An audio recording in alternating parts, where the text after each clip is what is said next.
Adam Boys, welcome to the Game Informer Show, sir.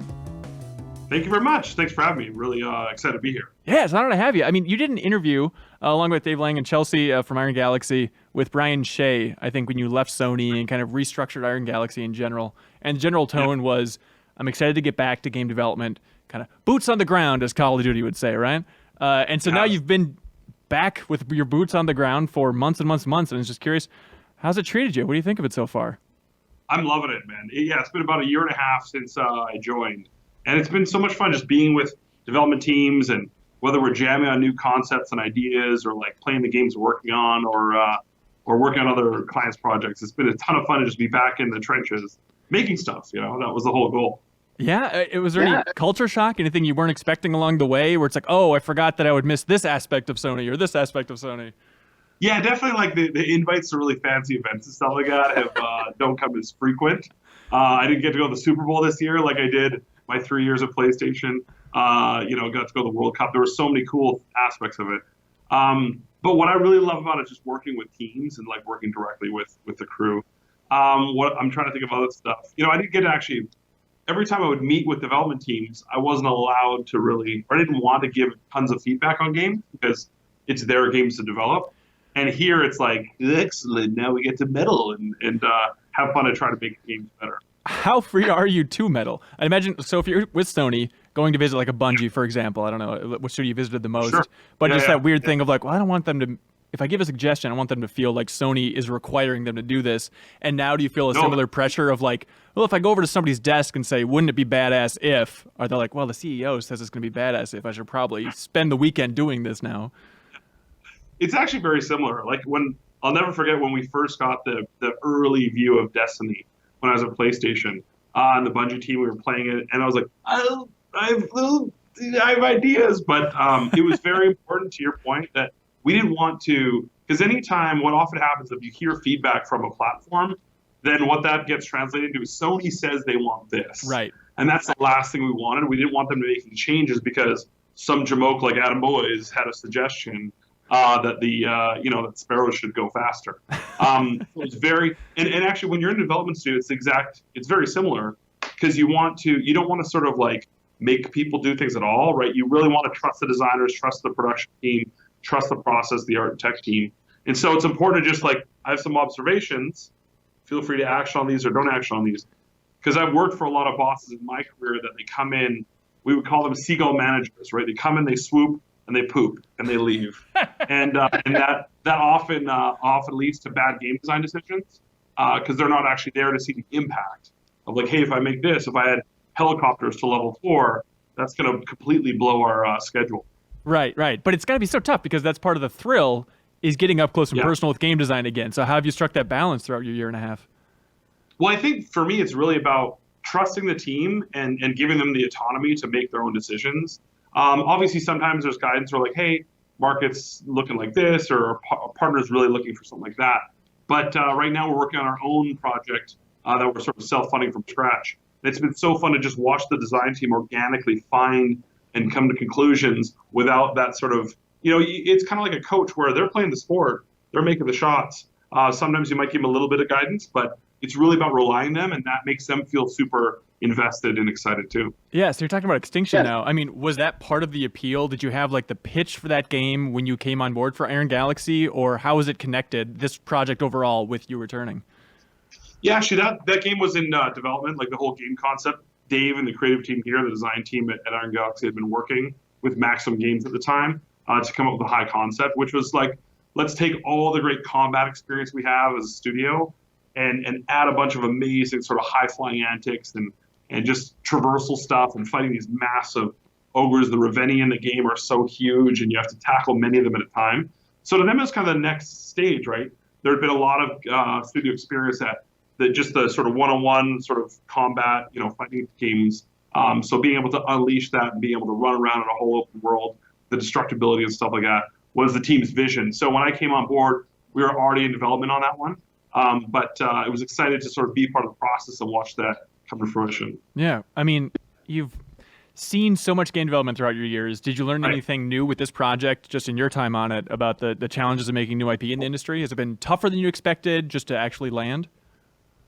Yeah, I mean, I think any new IP is always difficult because you're sort of starting from scratch, and then people start going, it's like this means that or that means this. Sometimes that's helpful to position something and get people to understand what you're trying to build. Sometimes that can be sort of demoralizing, like we want it to be our own thing.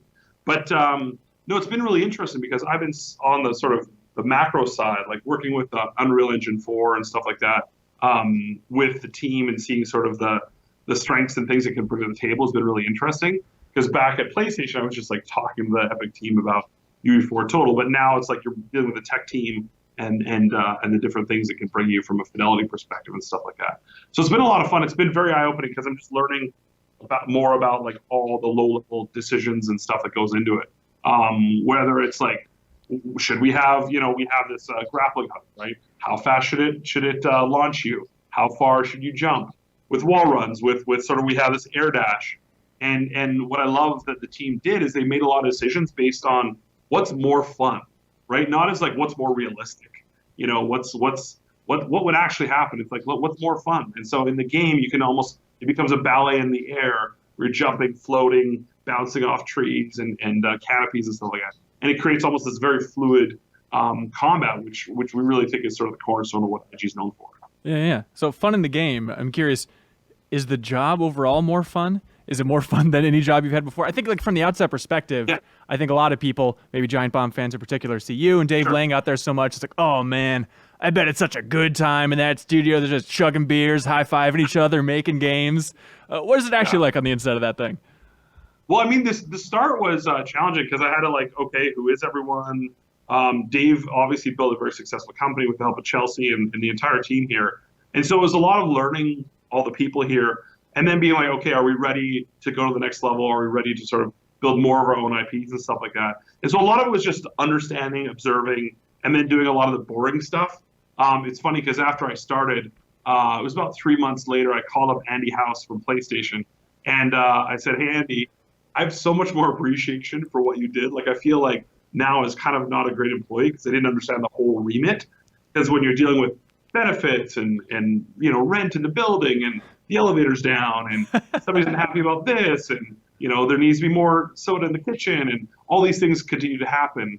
And you're like, oh, I didn't have to deal with that stuff before because it was all sort of handled. But the benefit on the other side of that's just sort of that a lot of the stuff I've learned about just, all the things you need to do. And as a CEO, you can't be beyond anything, right? So whether it's like, we're going to be moving ladders around or moving desks around today or, bringing in lunch for the team. On the flip side, though, like creating game concepts and game pitches with our amazing design team and working with Dave and Chelsea very closely is super fun. Like Dave and I, when we're jamming out, and I mean, being in the receiving end, I'd love to bring a camera crew one day to one of our pitch meetings because it's sort of infectious enthusiasm for the stuff we're doing.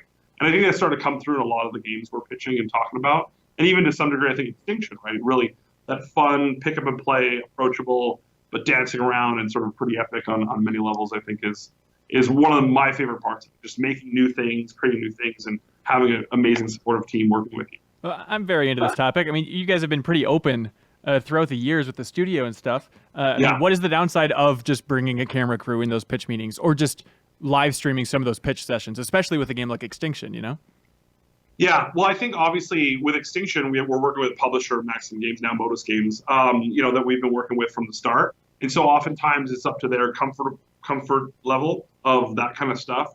Oftentimes if it's features that you're recording that's sort of out of order for when your release schedule is. When you look at sort of back on the way that Iron Galaxy approached Dive Kick, that was a lot different, right? A lot of that development was out in wide open with Dave and Adam Hart and stuff like that, sort of out there in the community talking about it. So I think for future stuff, we're definitely open to it. I really look up to Double Fine and the way that they've approached sort of opening the doors to game development. The scale and scope of the new stuff we're doing is grander than we've done before, and that's what we're super excited about. And I really think the idea of putting that camera in behind the scenes, I don't think the partners would like it if we're pitching to them. You're like, hope you don't mind, please sign this performance agreement. You're gonna be on camera. Yeah, I mean, it's easy to say, oh, Double Fine did it. How hard can it be? But I think so much of that talent is two-player productions. Like, that video team is amazing, and I'm sure they've had to have thousands of those uncomfortable conversations of like, look, is it okay if I film this meeting where you're going to be stressed out or you coding at 3 a.m? I hope it's okay to get you in this terrible state. Yeah, right. Or do you just wait till the 2 times a year when Dave and Adam and maybe Johnny V are on a camera somewhere and they're like, let's just boil it down to that 1 hour sort of segment of these chuckleheads making fun of each other. Yeah, you get the idea of the entire studio. So Iron Galaxy, it's in Chicago and also a studio in Florida, right? Yeah, yeah, in Orlando, yeah. There we go. Maybe it's just because we're in Minnesota here. But what do you think about game development in the Midwest? Do you feel like it has an optimistic future? Are there any downsides? Basically, why don't more studios move here is my basic question. Yeah, it's actually a great question because I've been wondering that question for a long time. What I love about moving back to Midwest, so I was here, I'm originally from Vancouver, worked at EA when I started my career, moved around, but then went to Chicago at Midway from 2003 to 2007. And that's where I met Johnny V and Dave Lang and all these, Mike Builder and Craig Kuyava and all those guys, Ed Boon and amazing inspirational people, Matt Booty, who's now running first-party games at Microsoft. I think there should be more talent here. I think there's a great balance, work-life balance. I think that the people here are incredible. Cost of living is much more reasonable than the Bay Area, especially.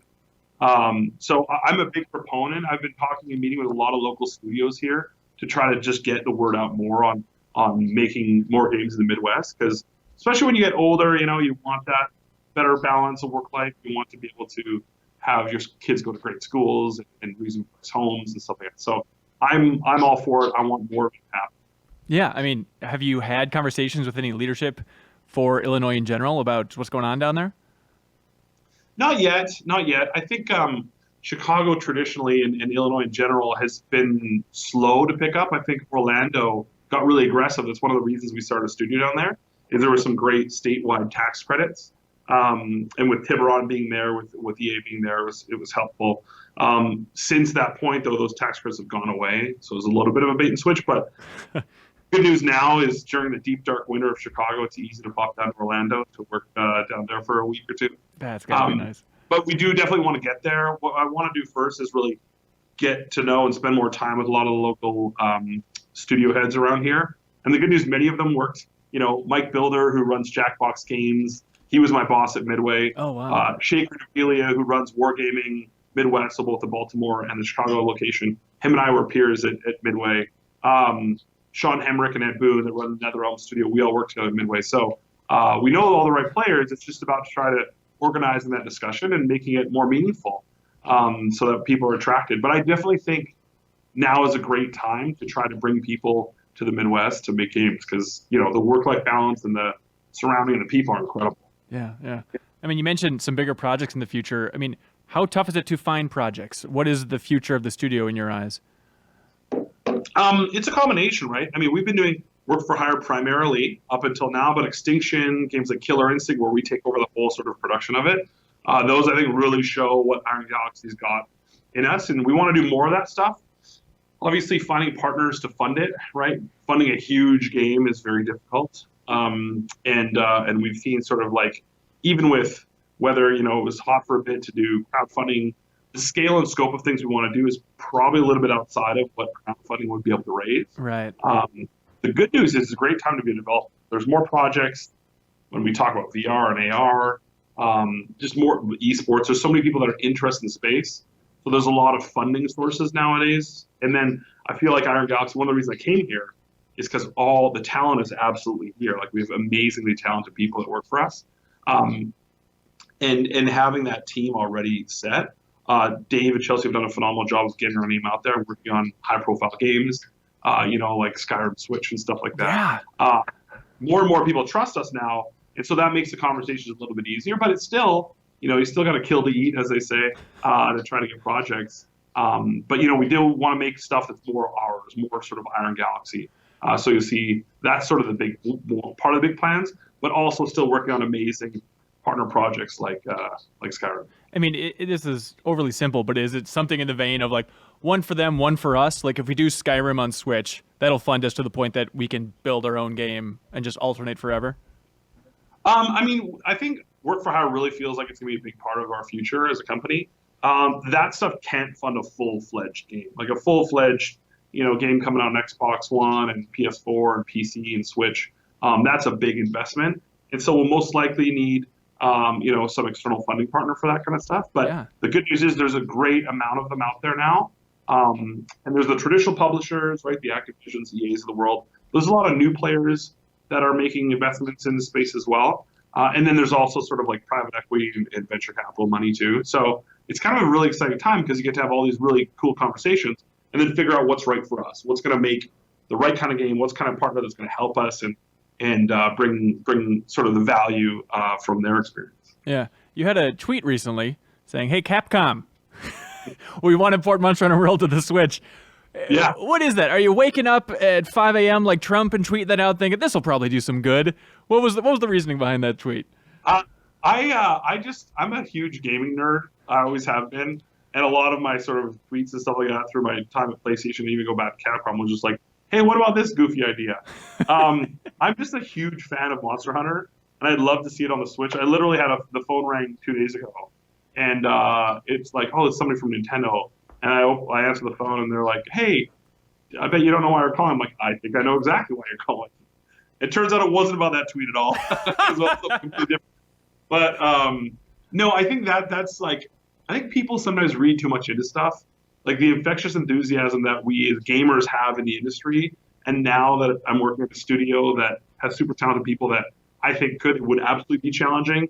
And we'd have to really think long and hard about what would be the best way to bring it over to Switch. But, having conversations like that in the public eye, I think is fun, right? I think it's sort of so much of dealing in discussions and decisions have been behind closed doors, like I talked about earlier. I think it's fun to have it out in the open, be like, what if? What if? Call me if you think so, right? Even though Dave, I think he called me a gump for doing that. But, I mean, but it's fun. Throughout your history, I mean, has that paid off, that strategy of just like, well, if we can be public with this sentiment, why the hell not? I mean, how much of the industry is fueled by that kind of just gamer passion? Just, yeah, what if this happened, everybody? Yeah, I think some of it does. Like at PlayStation, I'll never forget when I first, when I first joined and we really wanted to get Minecraft over on PS4. Yeah. I remember just talking back and forth with Notch, and then he had a tweet out one day saying his favorite game was old school game from the 90s. Can't remember what it was. And we actually found one on eBay and bought it and sent it to him and just say, hey man, and a Vita and a bunch of games and stuff like that. Said, hey, I'd love to. And it was sort of all public eye. He tweeted out the photo with a little letter. So it wasn't a secret that we were interested in having Minecraft for the Vita and the PS4, but that paid off because it ended up working. Not just that thing alone, but I think gamers appreciate that stuff. Most gamers, I think, most people that are true fans of the industry appreciate that kind of stuff. But yeah, it's not normal, right? Like we're not gonna be like, dear publisher, we would really like to work on this because it does muddy a bunch of waters. Most of those conversations are private. Once in a while, though, you have that moment where you're like, you know what? F it. Let's throw it out there and see what happens. I feel like you always did a good job of showing your enthusiasm. Like when you're up on stage at E3 for Sony throughout all those years, you'd throw in some reference to Galahorn just to like make it clear that you knew exactly what was going on here at all times. Like, how important do you think that is in general? Just to connect, because I talked about it with Nick Sunder on this podcast a little while ago about just the importance of having just a positive gaming focused face on that stage, and maybe that's the result. Like maybe the result is PS4 getting out of the gate so strong, just because that message was so clear and so game focused. So the question is, how important do you think it is to like connect on that big way? I think it's really important. When I was at Capcom, I started as head of production in Capcom US. And that was when we were starting to do sort of outsourced projects. Yeah. And like we signed Age of Booty with sort of Affinity. We were working on this game called Rocket Man. We were doing a lot of the HD remasters, like Street Fighter HD remix, and then we did like Wolf of the Battlefield, another one. And I'll never forget that I had been dealing with, like I'd been an internal producer through my career, a QA guy. And whenever we went to visit studios, Craig, who was our creative director, Craig Guidava, and I had a rule that we would finish whatever their last game was that they released. Oh, smart. Before the meeting. And so that way we would walk into the meeting and have a knowledge base of their passion and their baby that was usually very fresh on their mind. And we kind of started the meeting of like, hey, and him and I were both competing for achievement score. So we both have crazy high, like over 100,000 gamer score on Xbox at the time.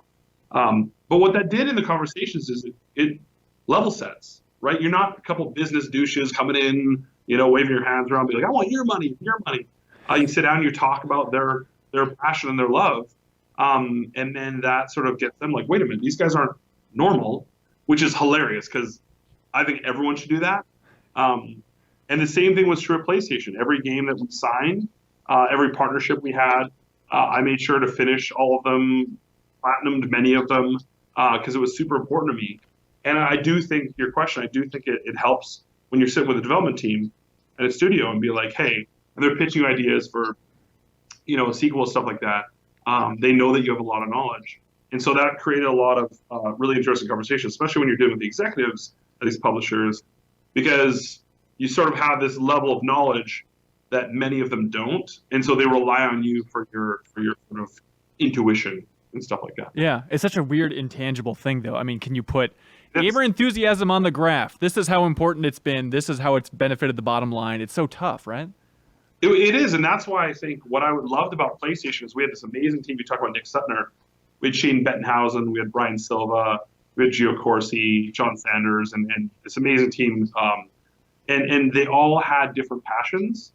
And so sort of weighing through, like Nick would love one thing and Shane would love another thing that's totally separate. And being able to look at the sort of all of the cross-section of those and be like, hey, this is going to be huge. I think it's going to be huge.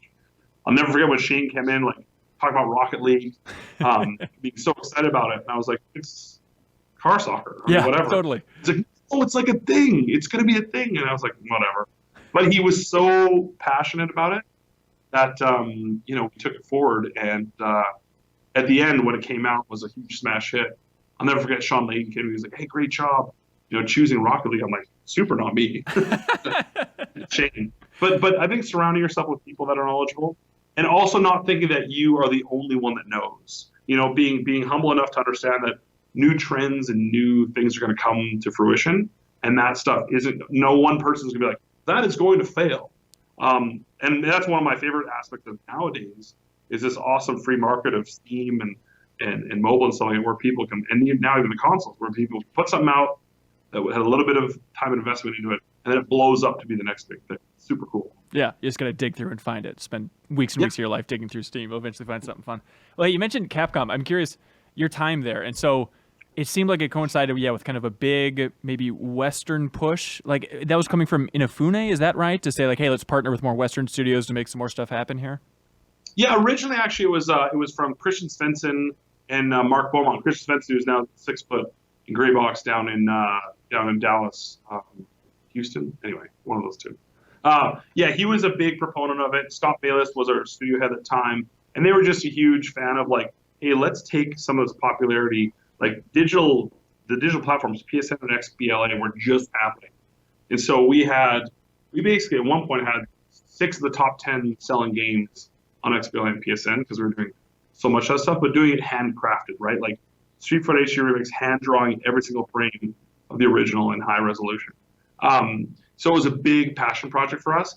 And then as that success started to happen, that's when Inafune-san came in, and I ended up reporting to him directly. And that's when we started doing bigger projects like rebooting Devil May Cry with Ninja Theory and those sort of size projects. So, but I left shortly, like mid-development of Devil May Cry, to start my own company before I joined PlayStation. Yeah. What was your read on Inafune in general? He was inspirational. He always challenged me.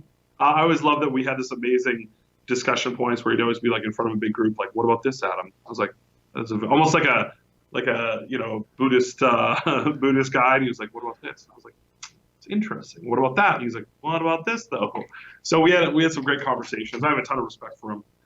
It was great experience just working for. I hadn't worked directly for somebody in Japan, especially of that sort of stature. So it was really fun working with him. Yeah, fun overall. I mean, so working with Japan and Japanese developers, you've done a lot of it throughout the years. Do you think people don't make enough about the cultural gap in the game development scene between, let's say, just Japan and the United States? Do you think it's a bigger gap than people realize, or a smaller gap? It's a pretty big gap. It's a pretty big. Yeah, the way they make things, the way they create content, the way they polish one area or one thing before they move on. I think the Western style is more like, hey, let's gray box the whole 8-hour experience. Yeah. Whereas they really refine it. And just if you look at sort of the way in which I've seen the Japanese culture sort of like take whether it's whiskey, and just refine it, make it better and better. Whether it's motorcycles, whether it's pianos, and now they're the global best at making pizza. True story. Italy's having these competitions, international competitions, and Japan is mopping the floor. Really? And being the best pizza. No, I swear, yeah, do the research. But so the way they do it is so meticulous and so beautiful and wonderful to be there. But it's very hard when you sort of bring on those two styles and that sort of clash that happens. So it's a very nuanced approach. You have to understand, when I got to meet with Yu Suzuki to start talking about the Shenmue stuff and just understand his approach to game development. When I got to, whether it's working with Suda and seeing the way he operates, there's so many interesting aspects of the way that they make content. So you can't come in with this whole, we're going to do it this way. You got to sort of work together closely. And I think with both my time at Capcom and at PlayStation, I've learned a ton about sort of how to interact. The boisterous Dave Lang sort of personality doesn't always work, but it's actually funny seeing Dave in those situations because he becomes very quiet and humble, which is a rarity. It's a rare Pokemon. So, I mean, you call it interesting, those relationships. Have you been humbled by it? Is it a matter of ultimately they do know what they're doing? Because I'd imagine there's so many of those days where you go back in your office and try and pull your hair out and scream about why don't they just see it from the American perspective here? See, no, that's I think a big misnomer. If you approach it like that, it's my way or the highway, then you're going to lose every time, right? If it's more about, if there's an inherent trust, if we build a trust, and a lot of that with any culture is about spending time together, socializing, dinners, and maybe some drinks. That's what builds the sort of that bond, and that bond is sometimes based on what have you worked on before and stuff like that. But I've never been frustrated by it because I've worked with a bunch of big bureaucratic organizations in my career, and most things that people do at big companies are primarily thankless. So it's about balancing that, knowing that you're going to go up a lot against brick walls, but just sort of picking the wins, the little wins, and sort of celebrating those. Yeah. I mean, speaking of little wins then, there was that one E3, I think it was 2015, right? Where, God, I think that was the one with Shenmue 3 and the Final Fantasy 7 remake. You still have one of the incredible roles of a lifetime that you get to be the one on stage to announce to a full crowd that there's going to be a remake of Final Fantasy VII coming. Do you want to talk about that specifically? When you learned about that internally and then just getting ready for that announcement? Yeah, it was pretty amazing because that was happening. The Shenmue stuff was happening. And then behind the scenes, we were also working on the Crash Bandicoot stuff. Oh, yeah. It wasn't done yet. So what we're hoping is that from a third-party perspective, because then there's also Last Guardian remake was being announced. So the goal was to have all four of those, but I still think with those three, it was amazing. Working with Suzuki-san on just the whole, discussion around Shenmue was incredible. And then when the team at Square Enix told us about the FF7 remake, we're just like, this is incredible. And it was one of those things that, I would, even though people say don't read the comments, part of me was always, I wanted to know what is the heartbeat of the fan base. And that's where sort of building a list and stuff like that Geo started, took off, and we saw sort of so many requests for these games. So being able to be part of that and having to have such a hand in discussing that with the partners and then being able to deliver that message, even though it's a body of work of a massive team of people that have worked their asses off, be able to go and present that to the world was something else. It was definitely, that's why I like the little handwritten note, which was my writing. It looks like a child's writing, but that's my penmanship. Was kind of to me the icing on the cake of you guys have been asking for all this stuff for so long, and now we're bringing it to the table. So how does that communication work for the Square one of Final Fantasy VII's remake? Square calls up Sony, says, "Come on in, we want to talk about things, future projects. Here's a game, maybe we can make it exclusive. What's it going to take?" There's a lot of aspects to the discussions. Usually it's hey, we're big fans of this or that. Have you thought about this from the platform perspective? Yeah. And then publishers also coming to you and walking them through oh, here's what we're thinking. And sometimes they're if they hear enough from you that you're excited about something, that helps sort of accelerate discussions. Some are more complicated. When we were able to work with LucasArts to get a lot of the old games out, like Grim Fandango and Dig the Tentacle, that was going very smoothly, and then Disney bought Lucas, and so that was like, okay, hit the brakes. We got to start from scratch. Luckily, the team at Disney was great to work with, and we were still able to sort of the sort of spirit of the agreement was sort of transition, which was great. So, but they're very nuanced. All the discussions can be different. What it takes to bring it out, but usually it's about platform support, right? If we're super excited about it as a platform, if the store team's excited about it, and as an organization we're hyped about it, then the partners are usually like, that sounds amazing. We'd love to work with you. And so that's sort of where a lot of those things sort of start. Yeah. If you're a gambling man, would you say Final Fantasy VII Remake still hits PS4? I hope so, yeah. Okay. I totally hope so. Yeah. Not being bumped off. So, I mean, you've worked with so many people. You've mentioned a lot of them throughout the interview.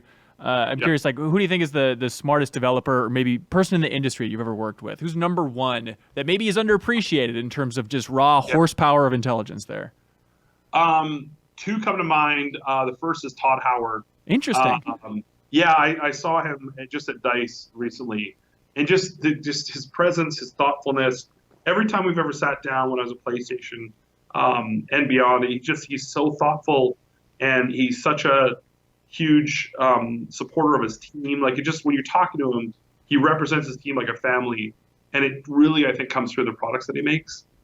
So that's one person that I'm always like, I'm hanging out with Todd Howard. Yeah, it's so wild. I mean, there's such a weird remote. It feels relatively remote out there for the DC area, and then just the fact that it's a smaller team and just so many old timers that have been there, like Emil, people that have been there for so potent. Yeah, and it totally get that vibe, but it's just, I think it's kind of frustrating because, we have a good relationship with Todd and stuff, but he still always feels so reserved, where it's like, I know that he's a genius, and I just want like a 6-hour podcast with him where he just actually gets into the nitty gritty, and I don't think he's really ever done it. It's frustrating.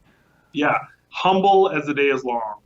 And it actually reminds me of another person that I have a huge amount of respect for, and I got to work with closely in Midway, which was Ed Boon, right? Just like one of the most humble human beings, just eternally curious and thoughtful, just really pleasant to talk to. And you're like, you make one of, between Injustice and Mortal Kombat, you like literally run two of the biggest brands on the planet. And same with Todd. And then the other one that I was thinking about too was Amy Hennig. Like, Amy interesting. Is just so, she can talk about lore and narrative, like literally. I just want her to narrate every book I've ever read and just put it on an audio tape. Because what all the three of those creators have in common is that they just love their craft so deeply, and they're so humble, and they're just plugging away at their next thing they're excited about. And so it's easy to get infectiously excited about what they're working on. Yeah. They're just like regular people, which we put on a huge pedestal, but like when you just, when the curtains are closed and you're just crushing a beer with them, it's just regular, awesome humans. That's why it's so frustrating with somebody like Amy in particular. Uncharted 3 was a long time ago. I just want her to work on smaller projects just to get more of that work out there. Wouldn't that be nice? Just tell the entire industry to take a break and just, hey, everybody, focus on a 2-hour experience, please, and let's get this stuff rolling out. It's hard. I mean, which is exactly, I think, where like Ninja Theory went with Hellblade, right? Which was smart.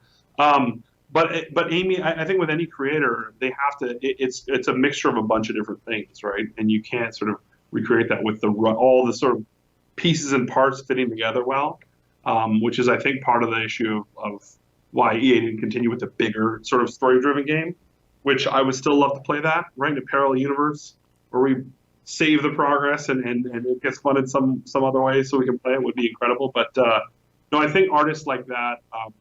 Whatever she works on is going to be super special, and whenever it comes, I'm willing to wait. Kind of like Blizzard stuff. Like whatever. I'm sitting, I'm hanging out. Whenever it's ready, I'll be there.